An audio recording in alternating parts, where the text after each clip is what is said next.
ذکر کرتے ہیں تو میں آپ کی بارگاہ میں بڑے ادب کے ساتھ عرض کروں گا کہ برائے کرم خدا کا واسطہ آپ تمامی برادران یہ کرسیاں کھل کر لیں. اگر کہیں جنگ ہو جائے یا لڑائی ہونے لگے تو صاحب جہاں تک اس لڑائی کی آواز جائے کہ قوم مسلم اس طرح ہے کہ اس لڑائی کو سننے کے لیے اس محفل میں ضرور پہنچے گی اور پھر اس سے سارا میٹر پوچھو کیا کیا ہوا تھا اس لڑائی کے اندر, آپس میں جو مقابلہ ہوا تھا دو شخصوں کا لڑائی میں, اس میں کیا کیا ہوا, کس نے کیا کس کو کہا, تو صاحب اس کو از سرے نو شروع سے لے کر کے آخر تک ساری باتیں اس کا مائنڈ اس کو کیچ کر لیتا ہے. لیکن میں 1 گھنٹہ تقریر کروں گا اور پھر تقریر کرنے کے بعد اس سے پوچھوں گا صاحب کتنی باتیں یاد ہیں میری, تو کہے گا مولانا صاحب بالکل گل ہو گیا ہوں, سارا غائب ہو گیا ہے. جانتے ہیں عزیزان گرامی کس طرح سے یہ کرسیاں خالی پڑی ہیں, لوگ اطمینان سے سوئے ہوئے ہیں, چین کی نیند سو رہے ہیں. یقیناً اگر انہیں احساس ہوتا کہ حسین اعظم نے ہمارے تحفظ کے لیے, ہمارے مذہب کے تحفظ کے لیے کس طرح سے اپنی جان اور اپنے اہل خانہ کی جان کو میدان کرب و بلا میں پیش کیا ہے, احساس ہی نہیں ہے, احساس مر چکا ہے. عزیزان گرامی میں دور حاضر کے تعلق سے چند اشعار پڑھنا چاہتا ہوں, اس کو قبول فرمائے.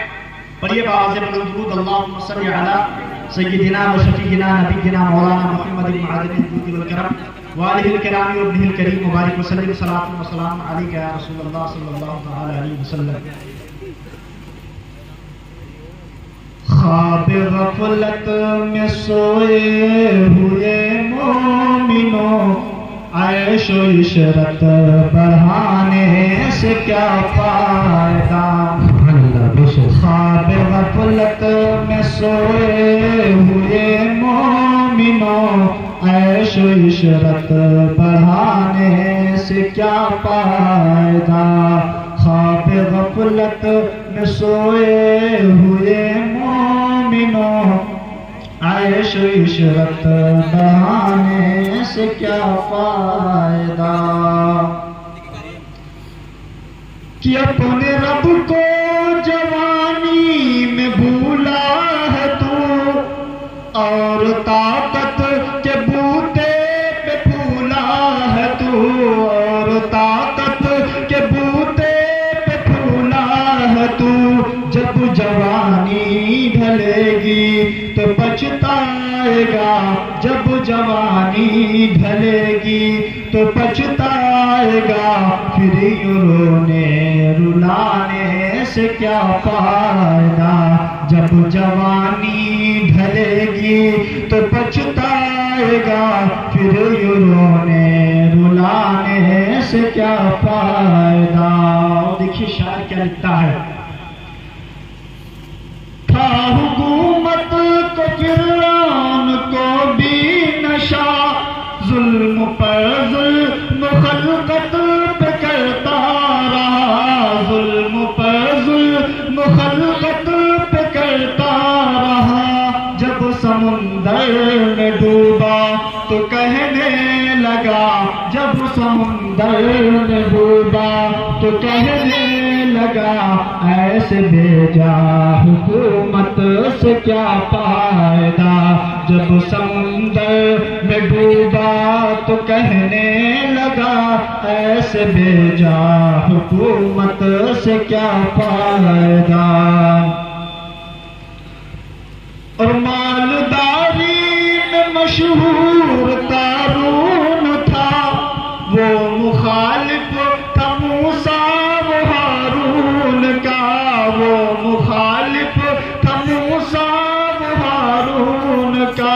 جب زمین میں دھسایا تو کہنے لگا, جب زمین میں دھسایا تو کہنے لگا, ایسے بھیجا خزانے سے کیا فائدہ. جب زمین میں دھسایا تو کہنے لگا, ایسے بھیجا خزانے سے کیا فائدہ. اور کتنا مشہور قصہ ہے نمرود کا، وہ بھی انکار کرتا تھا معبود کا، وہ بھی انکار کرتا تھا معبود کا، اس کا مغز ایک مچھر نے کھا کر کہا، اس کا مغز ایک مچھر نے کھا کر کہا، یوں بڑائی جتانے سے کیا فائدہ، اس کا مغز ایک مچھر نے کھا کر کہا، یوں بڑائی جتانے سے کیا فائدہ، اور اپنی شہرت پہ محسن نہ تو یوں مچل، ایک دن نہ دبوچے گی تجھ کو اجل، ایک دن نہ دبوچے گی تجھ کو اجل، روح کو صاف کر نیک اعمال کر، نیک اعمال کر، روح کو صاف کر، صرف ظاہر بنانے سے کیا فائدہ، روح کو صاف کر نیک اعمال کر، صرف ظاہر بنانے سے کیا فائدہ۔ عزیزان گرامی، اللہ پاک قرآن مقدس میں ارشاد فرماتا ہے، وَلَا تَقُولُوا لِمَنْ يُقْتَلُ فِي سَبِيلِ اللَّهِ أَمْوَاتٌ، وہ لوگ جو راہ خدا میں قتل کیے جائیں انہیں مردہ نہ کہو، یا خدا پھر اسے کیا کہیں، جو راہ خدا میں مار دیا جائے، گردن جدا کر دی جائے، پھر اسے کیا کہا جائے، تو قرآن خدا کی ارشاد فرماتا ہے، بل احیاء ولکن لا تشعرون، بلکہ وہ زندہ ہے لیکن تم ان کی زندگی کو سمجھ نہیں سکتے۔ عزیزان گرامی، وقار حسین اعظم رضی اللہ تعالی عنہ نے اتنی صعوبتیں اٹھائی ہیں، نبی کریم صلی اللہ علیہ وسلم کے اعلان نبوت کے بعد سے اسلام کی تحفظ اور اسلام کی سربلندی، اسلام کی بقا کے لیے بے شمار مسلمانوں نے شہادت کا جام نوش کیا ہے، لیکن حسین اعظم رضی اللہ تعالی عنہ نے ان تمام یعنی پوری دنیا کے تمام شہداء میں سب سے زیادہ مشقتیں اور مصیبتیں حسین اعظم نے برداشت کی ہیں، اسی لیے آپ سید الشہداء ہیں، آپ نے بہت ساری مصیبتیں اٹھائی ہیں، حتیٰ کہ آپ خود اور آپ کے اہل خانہ چھوٹے چھوٹے بچے 3 دنوں تک بھوکے پیاسے رہے، اور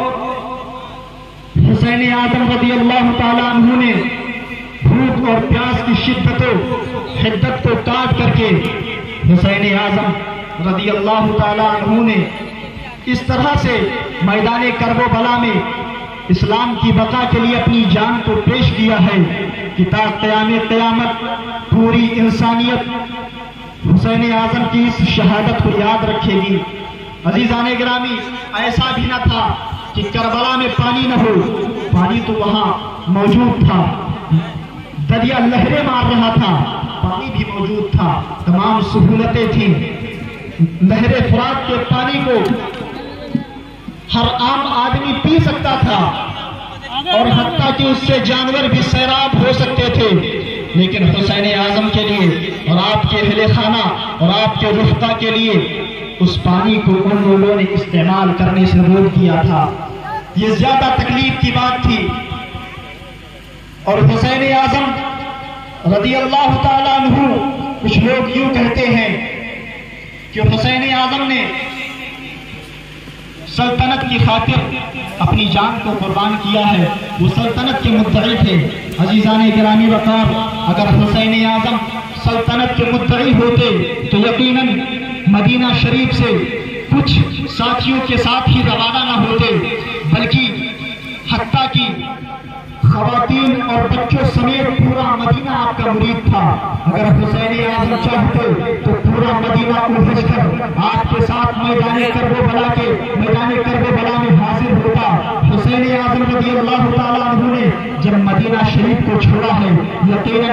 وہ شہر ہے جب حجاج کرام وہاں جاتے ہیں اور وہاں جو مہینہ رہنے کے بعد وہاں قیام کرنے کے بعد جب حجاج کرام وہاں سے واپسی کا ارادہ باندھتے ہیں تو یقیناً حجاج کرام کی آنکھوں میں آنسو ہوتے ہیں، کیونکہ مدینہ چھوڑنا اتنا آسان کام نہیں ہے۔ حتیٰ کہ کسی نے کہا تھا کعبۃ اللہ پر پہلی نظر اور روضہ رسول اللہ پر آخری نظر بڑی مشکل ہے۔ وہ مدینہ جہاں پہ حسین اعظم بچپن میں کھیلا کرتے تھے، وہ مدینہ جہاں پہ ان کی ماں فاطمہ رضی اللہ تعالیٰ عنہ اپنے گود میں قرآن مقدس کی لوٹیاں دے دے کر سنایا کرتی تھی، وہ مدینہ جہاں پہ نبی کریم صلی اللہ تعالیٰ علیہ وسلم اپنے نواسے امام حسین رضی اللہ تعالیٰ عنہ کو اپنے گود میں اٹھا کر کے ان کے رخسار کا بوسہ دیا کرتے تھے، وہ مدینہ حسین اعظم اپنے اہل خانہ کے ساتھ چھوڑ کر کے جب چلتے ہیں، راستے میں ترواح بن عدی بن حاتم سے ملاقات ہوتی ہے، وہ عرض کرتے ہیں اے حسین اعظم رضی اللہ تعالیٰ عنہ، آپ اکیلے آپ اپنے رفقا کے ساتھ صرف میدان کربلا جا رہے ہیں؟ اے حسین اعظم، آپ کے ساتھ 30,000 کا لشکر جرار میدان کربلا میں جانے کا متمنی ہے۔ حسین اعظم کہتے ہیں مجھے یہ منظور نہیں ہے، بلکہ میں خود اپنے اہل خانہ کے ساتھ میدان کربلا میں جانا چاہتا ہوں۔ حسین اعظم رضی اللہ تعالیٰ عنہ کا مقصد یزید کے مکروہ چہرے کو بے نقاب کرنا تھا۔ حسین اعظم اپنے قدم کو بڑھاتے رہے، چلتے چلے گئے، حتیٰ کہ آپ اپنے قدم کو بڑھاتے اور بڑھاتے چلے گئے۔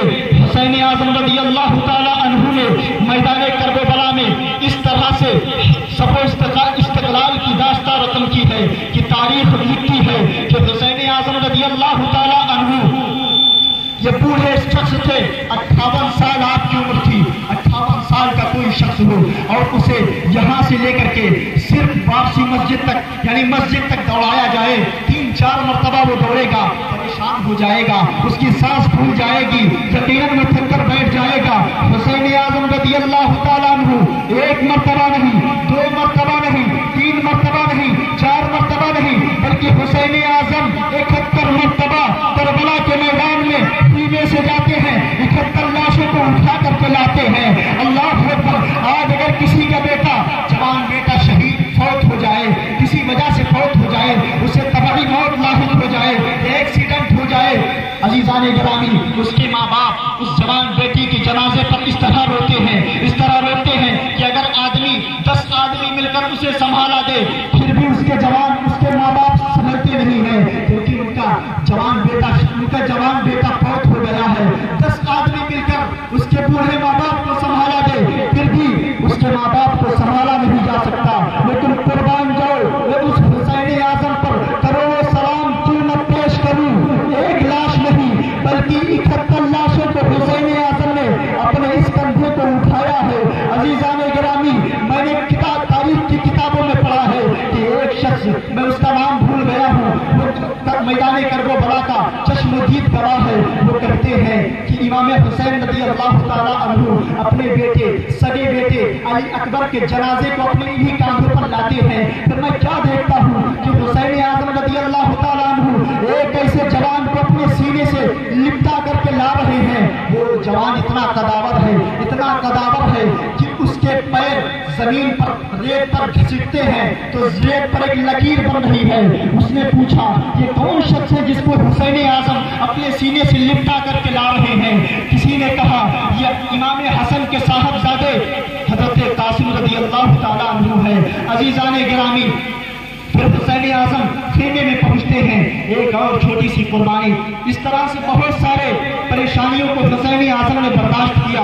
پھر حسین اعظم خود میدان کربلا میں پہنچتے ہیں اور میدان کربلا میں اس طرح سے اشقیاء کی صفوں میں کھلبلی مچا دیتے ہیں۔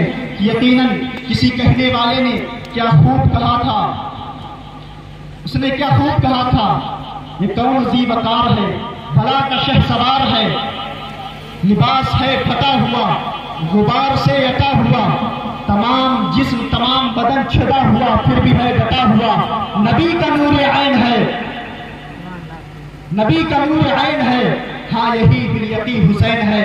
عزیزان گرامی، اس طرح سے حسین اعظم نے میدان کربلا میں اپنی شہادت کو انجام دیا، اور آپ نے آخری سجدہ میدان کربلا میں کیا تو آپ کی زبان پہ یہ جاری تھا، اللہم رضا بقضائک و تسلیما لامرک و صبرا علی بلائک۔ وہ حسین اعظم اپنے رب کی بارگاہ میں عرض کرتے ہیں، مولا اس حسین نے اپنے جوان بیٹوں کو تیری بارگاہ میں قربان کر دیا ہے، تو حسین اعظم کی اس قربانی کو اپنی بارگاہ میں قبول فرما لے۔ حسین اعظم کے نس نس سے خون بہ رہا ہے، پورا جسم تیروں اور بھالوں سے چھدا ہوا ہے۔ محتاط روایت کے مطابق 113 تلوار کے نشان آپ کے جسم میں تھے اور 13 تیر کے نشان تھے۔ محتاط روایت کے مطابق لکھا ہے کہ 34 زخم آپ کے جسم اطہر میں بھالے کے تھے، کچھ نیزے اس طرح سے تھے جو آپ کے جسم اطہر میں ٹوٹ گئے تھے۔ اس طرح سے حسین اعظم نے میدان کربلا میں اپنی قربانی کو پیش کیا ہے۔ لیکن آج ہمارا ماحول کیا ہوتا ہے؟ ایک تاریخ شروع ہوئی، بس سب سے بڑے حسینی ہم ہیں۔ تقابل کا عالم یہ ہے، مقابلے کا عالم یہ ہے کہ ایک صاحب اس محلے سے ڈھول تماشا لاتے ہیں، دوسرے صاحب اس محلے سے لاتے ہیں، اس میں ٹکراؤ کیا جاتا ہے، کون اچھا بجا لیتا ہے، ہم اس میں مقابلہ کرتے ہیں، اس میں لوگ مقابلہ کر رہے ہیں، گناہ کی چیز میں لوگ مقابلہ کرتے ہیں۔ عزیزان گرامی، اگر یہی ہمارے نوجوان طبقہ، یہی ہمارے معاشرے کے نوجوان حضرات اگر نمازوں میں مقابلہ کریں، یقیناً اعمال صالحہ میں مقابلہ کریں، تو ان کی زندگی یعنی کہ دنیا بھی سنور جائے گی اور آخرت بھی ان کی سنور جائے گی۔ لیکن گناہ میں مقابلہ، فخر کرتے ہیں، کوئی صاحب کسی کے پاس 2 گرل فرینڈ ہے تو وہ کہتا ہے صاحب میں 2 سے بات کرتا ہوں، یہ فخر کی بات اپنے آپ کے لیے سمجھتے ہیں، رات کاٹ دیتے ہیں گندی غلاظتوں کو دیکھنے میں سوشل میڈیا پر رات بھر۔ ہماری قوم کے نوجوان کہاں جا رہے ہیں؟ میں مبارک پور میں پڑھتا تھا تو ایک سر تھے، انہوں نے مجھ سے پوچھا، انہوں نے مجھ سے کہا what did you see difference between مبارک پور and your town؟ تو میں نے کہا تھا سر I did see difference between مبارک پور and my town, my area. There are people educated and the people of my area uneducated. انہوں نے کہا کہ ہاں حضرت یہ بات صحیح آپ نے کہی ہے۔ انہوں نے مجھ سے پوچھا کہ مبارک پور اور آپ کے قصبے کے درمیان آپ نے کچھ فرق دیکھا؟ تو میں نے کہا تھا سر یقیناً اس علاقے میں پڑھے لکھے لوگ موجود ہیں اور میرے علاقے میں غیر پڑھے لکھے لوگ موجود ہیں۔ میں وہاں رہا تقریباً 3 تاریخ، محرم کی 3 تاریخ تک وہاں رہا، لیکن ڈھول تماشے کا ماحول مجھے نظر نہیں آیا، بالکل سکون کا ماحول۔ مسجدوں میں مجلسیں سجی ہوئی ہیں، چھوٹے چھوٹے بچے منقبت حسین گنگنا رہے ہیں، لیکن یہ وجہ وہاں کیا ہے؟ کیونکہ وہاں پڑھے لکھے لوگ موجود ہیں، پڑھا لکھا طبقہ پایا جاتا ہے۔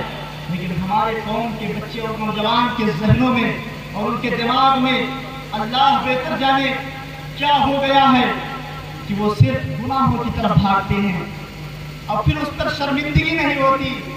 صاحب وہ فخر کرتے ہیں میں نے یہ کام کیا ہے۔ حضرت حسن بصری رضی اللہ تعالیٰ ایسے شخص تھے کہ آپ سے گناہ سرزد ہو گیا تھا۔ بتائیے بچپن میں ایک گناہ سرزد ہوا ایک مکان کے پاس، تو آپ جب اس مکان کے قریب سے گزرتے تھے تو آپ رونے لگتے تھے۔ لوگ پوچھتے تھے امام اے حسن بصری آپ اچانک رونے لگے؟ تو حضرت حسن بصری فرماتے تھے ارے صاحب یہی وہ مکان ہے جس کے قریب میں نے گناہ کیا تھا۔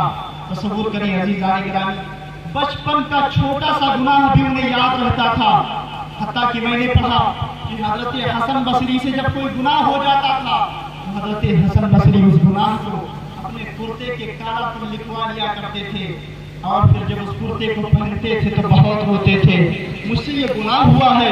اللہ اکبر، ہمارا کیا حال ہے صاحب؟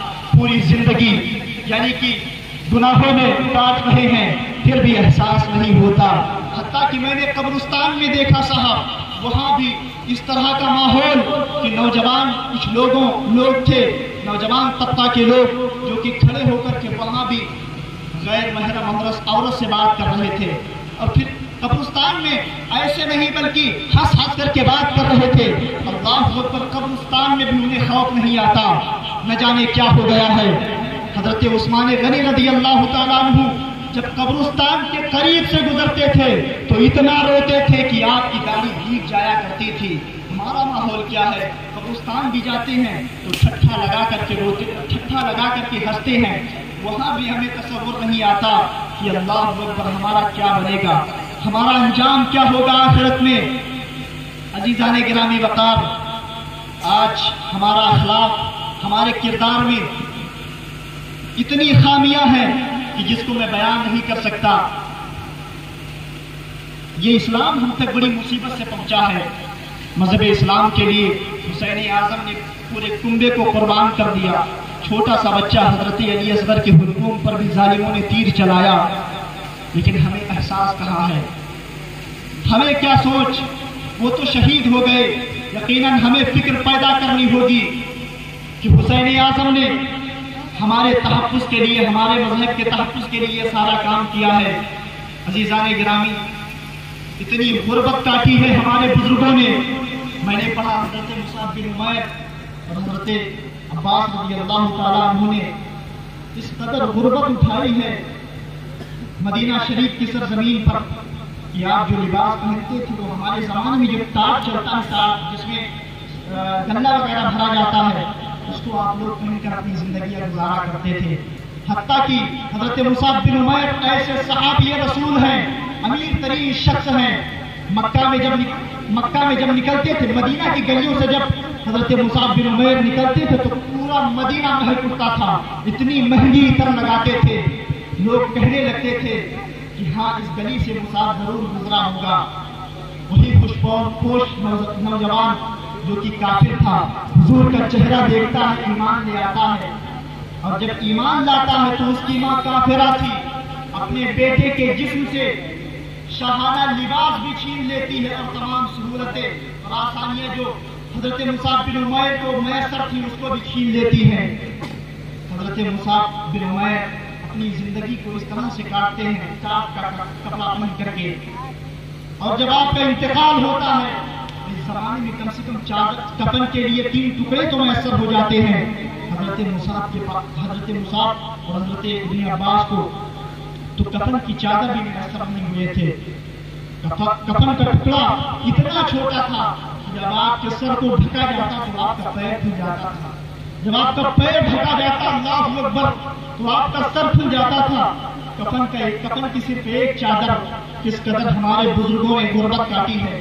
میں اعظم گڑھ سے آ رہا تھا، قسم خدا کی میں نے ان آنکھوں سے دیکھا ہے، جب بارہ بنکی کے قریب سے میں ایک رکشے سے گزرا تو غریب طبقے کے لوگ، غریب طبقے کے چھوٹے چھوٹے بچے فجر کی نماز کے بعد فوراً سبزی منڈی پہنچ گئے، اور سبزی منڈی میں جو سبزی لگانے والوں نے اور پھل والوں نے جو سڑی ہوئی سبزی اور سڑے ہوئے کیلے پھینکے تھے، اس کو بوری میں بھر کر کے وہ بچے چھوٹے چھوٹے تھے، کپڑے پھٹے ہوئے تھے، نہ پیر میں چپل تھی، قسم خدا کی، تو اس کو اپنی پیٹھ پر وہ چھوٹا بچہ بڑی مشقت سے اٹھاتا ہے، ایک چھوٹا بچہ اور اسے اٹھاتا ہے، اپنے سر پر رکھتا ہے، اور وہ سڑی ہوئی سبزی لاتا ہے۔ میں نے پوچھا یہ کیا ہے؟ وہ کہتا ہے حضرت جی یہ سبزی منڈی سے سبزی لائے ہیں، اپنی بھاشا میں وہ بتاتا ہے۔ میں نے پوچھا کہاں سے لائے؟ بولا سبزی منڈی سے لایا ہوں۔ میں نے کہا کیسے لائے خرید کر؟ کہا نہیں حضرت، وہاں پہ جو سڑی ہوئی سبزی پھینکی گئی تھی اور جو وہاں پہ سڑے ہوئے کیلے پھینکے گئے تھے، اللہ کی قسم وہ چھوٹے بچے اس بوری میں بھر کر کے ننگی پیٹھ اپنے اس رکشے پر لا کر کے رکھتے ہیں، اور پھر وہ چھوٹا بچہ اسی سے اپنے بوری سے سڑے ہوئے کیلے کو نکالتا ہے، اور اپنی اس کی چھوٹی سی ایک بہن تھی اس کو بھی سڑا ہوا کیلا دیتا ہے، اور وہ سڑے ہوئے کیلے کو کھا کر کے گزارا کرتے ہیں۔ کس قدر غربت ہے عزیزان گرامی، ہمارے پاس کیا نہیں ہے، تمام سہولتیں ہمارے پاس ہیں۔ آج ہم اپنے گھروں میں سوتے ہیں تو پنکھا چل رہا ہوتا ہے، تمام سہولتیں ہیں، لیکن ان غریبوں کو ذرا سوچو، اللہ اکبر، صبح فجر کی نماز کے بعد سبزی منڈی پہنچتے ہیں، لیکن اللہ اکبر سڑی ہوئی سبزی لاتے ہیں بوری بھر کر کے اور سڑا ہوا پھل لاتے ہیں، اس پر اتفاق کرتے ہیں، ان کے چھوٹے ان کی ماں اس کو بناتی ہے، اسی سڑی ہوئی سبزی کو کھاتے ہیں۔ اس قدر غربت ہے اس زمانے کے اندر، لیکن ہمیں اللہ اکبر ہماری نسلوں کو کچھ بھی ذرہ برابر سوچ نہیں ہے کہ ایک ایک چیز کا حساب دینا پڑے گا۔ اللہ اکبر، عزیزان گرامی، ایک اللہ کے بہت بڑے ولی جن کا نام میرے خیال سے حضرت حاتم بن اسم رضی اللہ تعالیٰ عنہ ہے، آپ کو کچھ امیر ترین شخصوں نے دعوت دی، آپ نے ان کی دعوت قبول کی اور آپ نے 3 شرطیں رکھی تھی کہ صاحب میں آپ کے گھر آؤں گا، دعوت تو ضرور قبول کروں گا، لیکن میری 3 شرطیں ہیں، میں جہاں چاہوں گا بیٹھوں گا، میں جو چاہوں گا کھاؤں گا اور میں جو چاہوں گا کروں گا۔ امیر شخص تھا، وہ کہنے لگا اللہ کے ولی ہیں، نماز کا حکم دیں گے، روزوں کی تلقین کریں گے، زکوٰۃ کے مسائل بتلائیں گے۔ عزیزان گرامی وقار، وہ حضرت حاتم بن اسم رحمۃ اللہ تعالی علیہ وقت کے مطابق اس امیر ترین شخص کے گھر پر حاضر ہو جاتے ہیں۔ میری بات سمجھ میں آ رہی ہے نا صاحب؟ بڑی قیمتی باتیں ہیں۔ حضرت مصعب بن عمیر رضی اللہ تعالیٰ عنہ، حضرت حاتم بن اسم رضی اللہ تعالیٰ عنہ وعدے کے مطابق حسب وعدہ اس امیر ترین شخص کے یہاں پہنچتے ہیں اور لوگ صوفے پہ بیٹھے ہوئے تھے، طرح طرح کی آرائشیں تھیں، لیکن جب حضرت حاتم بن اسم پہنچتے ہیں تو جہاں پہ لوگوں کی چپلیں رکھی ہوئی تھی، ہوئی تھی چپلوں کو صاف کرتے ہیں اور اسی چپل کی جگہ پہ بیٹھ جاتے ہیں۔ جب چپل کی جگہ پہ بیٹھے تو دوڑ کر آئے، اتنے بڑے اللہ کے ولی اور اتنے بڑے عالم، اتنے بڑے بزرگ آپ چپل کی جگہ پہ بیٹھیں گے؟ حضرت حاتم اسم کہتے ہیں میری پہلی شرط یہ تھی کہ میں جہاں چاہوں گا بیٹھوں گا۔ آپ چپلوں کی جگہ پہ بیٹھ جاتے ہیں، پھر لوگ کھانا لگایا گیا، طرح طرح کا انتظام تھا، گوشت کا انتظام تھا، لوگ کھانے پر جڑ جاتے ہیں، کھانا کھاتے ہیں۔ حضرت حاتم اسم کو بلایا جاتا ہے، حضرت چلیے کھانا کھائیے۔ آپ اپنی جھولی سے سوکھی روٹی کا ایک ٹکڑا نکالتے ہیں اور اس سوکھی روٹی کو کھاتے ہیں، اور پھر اس کے بعد آپ کہتے ہیں ایک توا لایا جائے اور انگیٹھی لائی جائے، یعنی ایک چولہا لایا جائے۔ حضرت حاتم اسم رحمۃ اللہ تعالی ہے اس چولہے کے اندر آگ روشن کرواتے ہیں، آگ جلواتے ہیں۔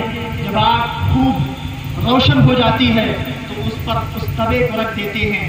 جب توا خوب گرم ہو جاتا ہے، توے میں لال یعنی کہ وہ خوب گرم ہو جاتا ہے، بالکل لال ہو جاتا ہے۔ حضرت حاتم اسم اپنی ٹوٹی چپل اتارتے ہیں اور اس توے پر کھڑے ہو جاتے ہیں اور کہتے او دعوت میں آنے والوں سنو، آج حاتم اسم نے آج کے کھانے میں صرف ایک وقت کے کھانے میں روٹی کی سوکھی روٹی کا ایک ٹکڑا کھایا ہے۔ اے اللہ، میں تیری بارگاہ میں آج کے دن کا صرف ایک ٹائم کے کھانے کا حساب دیتا ہوں کہ اس حاتم اسم نے صرف ایک ٹائم کے کھانے میں سوکھی روٹی کا ایک ٹکڑا کھایا ہے۔ پھر حضرت حاتم اسم کہتے ہیں اے دعوت میں آنے والوں سنو، اس گرم توے پر چپل اتار کر باری باری کھڑے ہو جاؤ اور اپنے ایک وقت کے کھانے کا صرف حساب دے دو۔ لوگ دہاڑ کر رونے لگتے ہیں، دہاڑے مار مار کر رونے لگتے ہیں، عرض کرتے ہیں حضور ہم اس گرم توے پر کیسے کھڑے ہو سکتے ہیں؟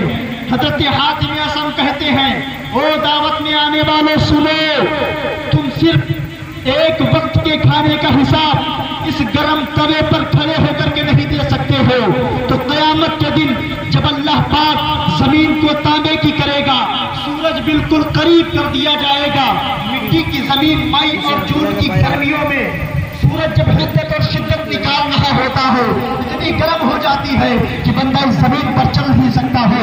میدان قیامت میں جب اللہ سورج کو بالکل قریب کرے گا، زمین تانبے کی کر دی جائے گی، بندہ اس تانبے کی زمین پر کیسے کھڑے ہو کر کے اپنی پوری زندگی کا حساب دے پائے گا؟ حضرت حاتم اسم کہتے ہیں اے لوگوں، اے دعوت میں آنے والوں، قیامت قیامت کے دن تم اپنی پوری زندگی کا حساب اس تانبے کی زمین پر کیسے دے پاؤ گے؟